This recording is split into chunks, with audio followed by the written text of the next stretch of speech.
আত্মহত্যার পর আত্মার কি হয়? এক রহস্যময় কাহিনী। আপনি কি কখনো ভেবে দেখেছেন আত্মহত্যা করার পর আত্মার কি হয়? সে কি সত্যি শত বছর প্রেতজনিতে ঘুরে বেড়ায়, নাকি তার পরবর্তী জন্ম দ্রুতই হয়ে যায়? আজ আমরা জানব এক হৃদয়স্পর্শী গল্পের মাধ্যমে এক সত্য যা আপনার ভুল ধারণা ভেঙে দিতে পারে। রাধে রাধে প্রিয় ভক্তবিন্দু। আজকের যুগে আত্মহত্যা এক ভয়ঙ্কর বাস্তবতা। ভালোবাসায় প্রতারণা, অর্থের অভাব, পারিবারিক চাপ মানুষ কখনো কখনো হাল ছেড়ে দেয়। কিন্তু জীবন শেষ করলেই কি কষ্ট শেষ হয়? পূজা 25 বছরের এক মেয়ে, খুব হাসি খুশি, ভক্তিমতী, মায়ের আদরের মেয়ে। কিন্তু ভালোবাসায় বিশ্বাসঘাতকতা তার মন ভেঙে দেয়।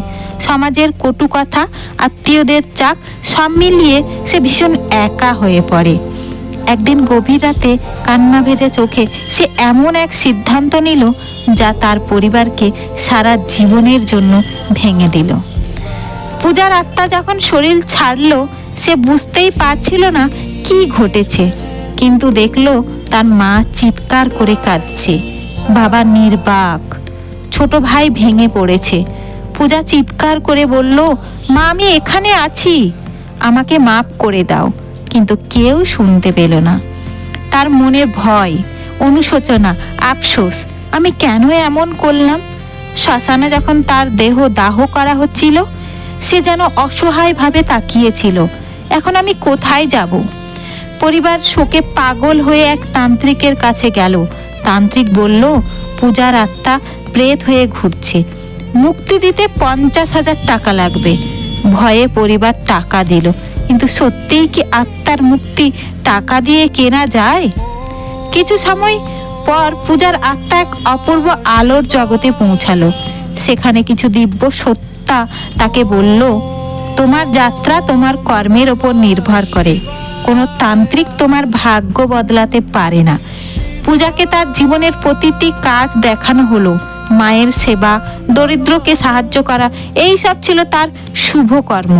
কিন্তু আত্মহত্যা ছিল এক বড় ভুল, কারণ সে নিজের শিক্ষার সুযোগ নিজেই শেষ করেছিল। তাকে জানানো হলো শাস্তি নয়, শিক্ষা পাওয়াই আসল উদ্দেশ্য। পূজা আবার জন্ম নিল এক সাধারণ পরিবারে। এই জন্মে তাকে সংগ্রাম করতে হলো, কিন্তু সে শিখল হাল ছেড়ে দিলে সমাধান আসে না। সাহসী জীবনের আসল শক্তি। ভগবদ গীতাতে বলা হয়েছে, আত্মা অমর, দেহ নশ্বর। গরুর পুরাণে মৃত্যুর পর আত্মার যাত্রার কথা আছে, কিন্তু কোথাও বলা নেই যে টাকা দিয়ে মুক্তি কেনা যায়। কর্মই আসল বিচারক। আত্মহত্যা কোনো সমাধান নয়, এটি বেশিরভাগ সময় গভীর মানসিক কষ্টের ফল। আপনি যদি কখনো এমন চিন্তা করেন, দয়া করে কারোর সঙ্গে কথা বলুন। পরিবার, বন্ধু, গুরু, কারোর সঙ্গে। জীবন ঈশ্বরের দান, এটি শেষ করার নয়, লড়ে জেতার জন্য। পরিবার কেউ আত্মহত্যা করে থাকে, অন্ধবিশ্বাসের ফাঁদে যাবেন না, তান্ত্রিকের ফাঁদে পড়বেন না।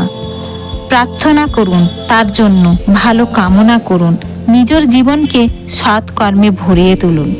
পূজার গল্প আমাদের শেখায়, কষ্ট যতই বড় হোক না, সময়ের সঙ্গে সঙ্গে সব বদলে যায়, কিন্তু জীবন একবারই সুযোগ দেয়। আপনি মূল্যবান, আপনার জীবন অমূল্য। যদি এই গল্প আপনার হৃদয় ছুঁয়ে যায়, তাহলে ভিডিওটি লাইক করুন, আপনার প্রিয়জনকে দের সঙ্গে শেয়ার করুন এবং আমাদের চ্যানেল কৃষ্ণ প্রেমে বিরহবাণী সাবস্ক্রাইব করুন। আসুন কৃষ্ণ প্রেমে ভরে তুলি মন আর ছড়িয়ে দিই আশার আলো। রাধে রাধে, জয় শ্রীকৃষ্ণ। আপনারা সবাই সুস্থ থাকবেন, ভালো থাকবেন। আবার দেখা হবে নতুন কোনো গল্পে। রাধে রাধে।